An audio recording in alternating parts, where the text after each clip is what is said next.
Hey guys, स्वागत है आप सभी का एनएस क्लासेस में। तो आज हम पढ़ेंगे प्राचीन भारत के बारे में। प्राचीन भारत में हम बेसिकली पहले तो हम पढ़ेंगे कि भारत का नाम कैसे रखा गया, भारत, इंडिया या फिर हिंदुस्तान। और दूसरा हम ये पढ़ेंगे कि प्राचीन भारत के इतिहास के स्रोत कौन कौन से हैं, कि हमें पता कैसे चलता है कि प्राचीन भारत में ऐसा ऐसा हुआ होगा।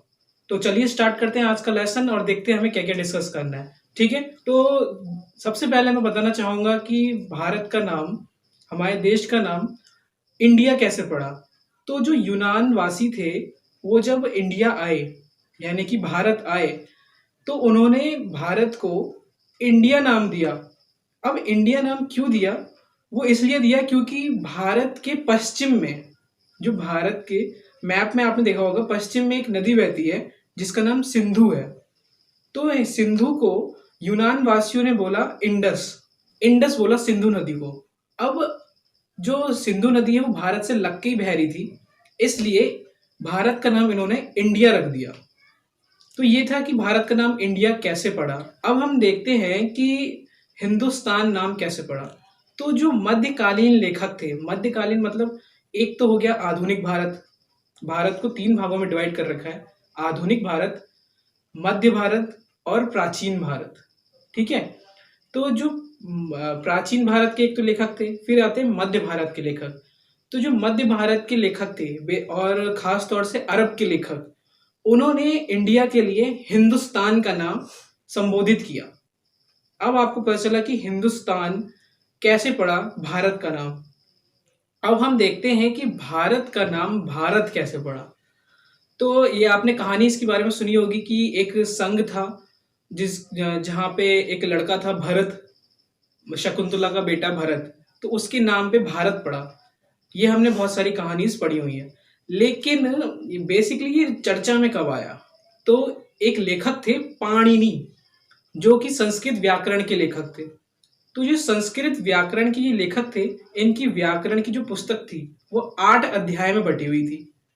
तो इसलिए इस पुस्तक को हम बोलते हैं पाणिनि की अष्टाध्यायी, यानी कि अष्ट मतलब 8 और अध्यायी मतलब अध्याय, यानी कि 8 अध्यायों में बटी हुई थी। तो भारत नाम सबसे पहले पाणिनि की अष्टाध्यायी पुस्तक में आया था। इसलिए हम ये कह सकते हैं कि सबसे ज्यादा प्रचलित भारत का नाम तब हुआ जब किसी बंदे ने, या सब लोग, हम सब ने मिलकर पाणिनि की अष्टाध्यायी पढ़ी। ठीक है, अब हम बात कर लेते हैं प्राचीन भारत के स्रोतों के बारे में। तो जो प्राचीन भारत के स्रोत हैं वो हैं 3। प्राचीन भारत यानी कि मध्य भारत नहीं, प्राचीन भारत। प्राचीन भारत के स्रोत कौन कौन से हैं? एक तो है साहित्यिक स्रोत, दूसरा है विदेशियों का विवरण, और तीसरा है पुरातात्विक साक्ष्य। तो जो प्राचीन भारत के स्रोत हैं, तो हमें पता कैसे चलता है कि वो ऐसा हुआ होगा प्राचीन भारत में कि कपास से सूती वस्त्र बनते थे, ऐसा कैसे हुआ होगा? तो ये हमें पता चलता है 3 चीजों से। वो होता है विदेशियों के वृत्तांत, या तो किसी विदेशी ने हमारे बारे में पढ़ा लिखा हो, या फिर होता है साहित्यिक साक्ष्य, और होता है पुरातात्विक। तो हम शुरू करते हैं पहले साहित्यिक साक्ष्य। साहित्यिक साक्ष्य क्या होता है इसके बारे में जानते हैं, चलिए। तो साहित्यिक साक्ष्य क्या होता है? साहित्यिक साक्ष्य में आते हैं हमारे वेद पुराण, मतलब वेद, पुराण, उपनिषद, रामायण, महाभारत, बौद्ध ग्रंथ, जैन ग्रंथ, ये बहुत सारे ग्रंथ जो मिलकर बनाते हैं वो हमारे साहित्यिक साक्ष्य बनाते हैं। आपने अगर महाभारत या रामायण पढ़ी होगी तो आपको पता चला होगा कि पहले के लोग घोड़े से चलते थे, और वो कुछ सोना चांदी ऐसे नहीं पहनते थे, लोग ज्यादातर मेडिटेशन में बिताते थे अपना समय। और उस जमाने में जैसे लोग रहते थे कि एक दूसरे पे युद्ध करते रहते हैं, तलवार चलाते हैं, बंदूकें नहीं चलती थी उस वक्त, तलवार तीर चलते थे। तो हमें पता चला ये रामायण, महाभारत, बौद्ध ग्रंथ, जैन ग्रंथ पढ़ के। तो ये होते हैं साहित्यिक साक्ष्य। अब आते हैं हम कि विदेशियों का विवरण।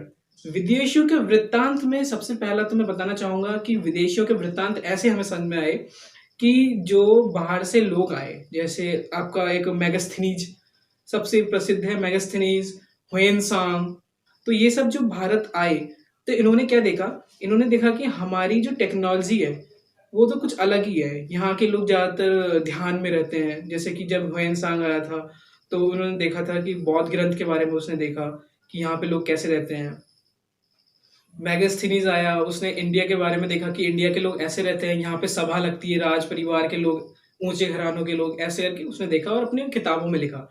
तो सबसे पहले हम बात करते हैं विदेशियों के वृत्तांत में। विदेशियों के वृत्तांत में सबसे पहले हम बोलेंगे कि इन्हें 3 भागों में बांटा गया है। 3 भाग कौन-कौन से हैं? 3 भाग, पहला तो आ गया रोम तथा यूनान के लेखक, दूसरा है चीन के लेखक और तीसरा है अरब के लेखक। अरब भी तो था। हाँ, तो यूनान और रोम के लेखक की बात करें तो सबसे पहले हमारे पास आता है एक नाम, जो नाम है हेरोडोटस। हेरोडोटस यूनान से आए थे, उन्होंने भारत के बारे में देखा और उनका विवरण एक पुस्तक में लिखा। हेरोडोटस के साथ आए थे टीसियस। टीसियस जो थे वो रोम कह रहा हूँ, यूनान के राजवैद्य थे। जो टीसियस थे वो यूनान के राजवैद्य थे। तो ये भी आए और उन्होंने भारत को देखा और उसके बारे में विवरण दिया। फिर आते हैं हमारे यूनान के लेखक, एक है मेगास्थनीज। मेगास्थनीज जो है वो चंद्रगुप्त मौर्य के समय आए थे और वो एक राजदूत बन के आए थे। किसके? मेगास्थनीज राजदूत बन के आए थे चंद्रगुप्त मौर्य के दरबार में, सेलुकस के राजदूत बन के आए थे। ठीक है, तो ये मेगास्थनीज जो थे उन्होंने अपनी पुस्तक लिखी, नाम था इंडिका। तो जो इन्होंने पुस्तक लिखी थी वो कैसे लिखी थी? वो ऐसे लिखी थी कि उन्होंने देखा था कि भारत में लोग कैसे रह रहे हैं, हमारी दिनचर्या। जैसे आजकल लोग व्लॉग्स बनाते हैं, लोग दूर दूर घूमने जाते हैं तो वीडियोस में दिखाते हैं कि यहाँ पे ये है, यहाँ पे ऐसे ऐसे हरियाली से वगैरह हैं।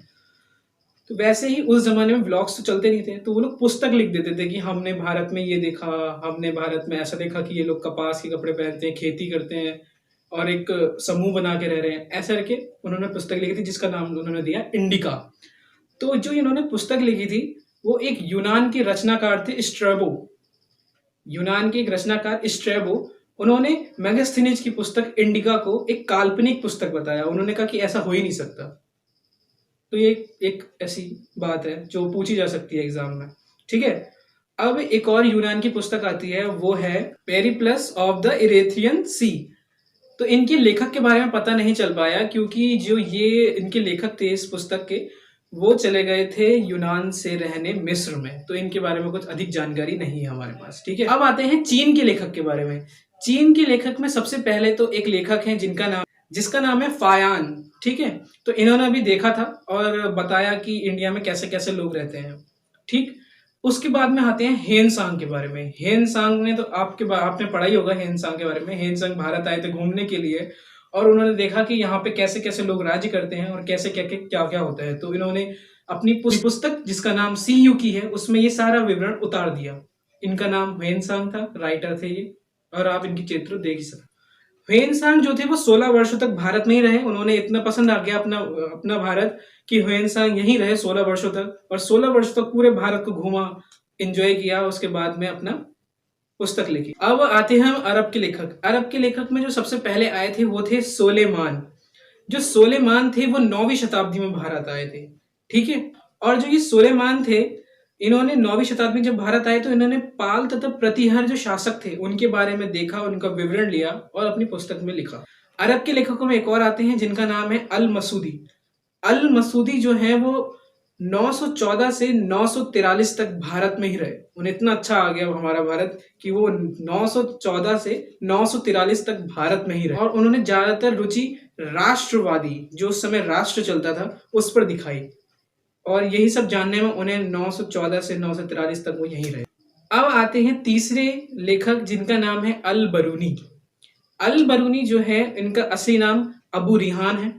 इन्होंने लिखी जिसका नाम था तहकीक ए हिंद, जिसको हम कहते हैं किताब उल हिंद। इन्होंने संस्कृत भाषा का अध्ययन किया और सब कुछ विवरण लिया। अब बात करते हैं कि विदेशी यात्रियों की जो कब आए और उस समय कौन सा राजा राज करता था। तो सबसे पहले आता है मेगास्थनीज के बारे में। मेगास्थनीज जो है वो 305 ईसा पूर्व आए थे और उस समय आपको पता होना चाहिए चंद्रगुप्त मौर्य राज कर। भागभद्र 78 ईसा पूर्व राज करते थे और उस समय आए थे हेलियोडोरस। पायन जो है वो 405 ईस्वी में आए, उस समय राज करते थे चंद्रगुप्त द्वितीय। हेनसांग 629 ईस्वी में आए, उस समय राज करते थे हमारे यहाँ हर्षवर्धन, राजा हर्षवर्धन। सोलेमान जब अरब के यात्री जब हमारे यहाँ यात्रा करने आए सोलेमान, तो उस समय थी ईस्वी 838 और उस समय राज करते मिहिर भोज। अल मसूदी 915 ईस्वी में आए, जिनमें राज करते थे उस वक्त महिपाल। अल बरूनी जब आए तो उस समय सन था 989 ईस्वी और उस समय राज करते थे हमारे यहाँ राजा जयचंद। अब हमने पढ़ लिया साहित्यिक साक्ष्य और विदेशियों के वृत्तांत के बारे में। अब तीसरा आता है पुरातात्विक साक्ष्य। जो ये पुरातात्विक साक्ष्य हैं वो हमें कैसे मिलते हैं? जैसे होता है आपने सुना होगा अशोक के शिलालेख, मतलब उसने अपने नियम जो कानून है वो एक शिलालेख में गुदवा दिए कि हमें लड़ाई नहीं करनी चाहिए, हमेशा दूसरों से प्रेम भाव में रहना चाहिए। ऐसे उसने शिलालेख गुदवा दिए। ऐसे ही हमें पुरातात्विक साक्ष्य मिलते हैं, जैसे एक शिलालेख हो गया, स्मृति स्मारक हो गया, सिक्के हो गए, मूर्ति कला हो गई। इन सब से ही हमें पता चलता है कि पहले जीवन कैसे व्यतीत होता होगा। तो ये थे पुरातात्विक साक्ष्य। तो ये था आज का वीडियो। पसंद आया तो लाइक करिए।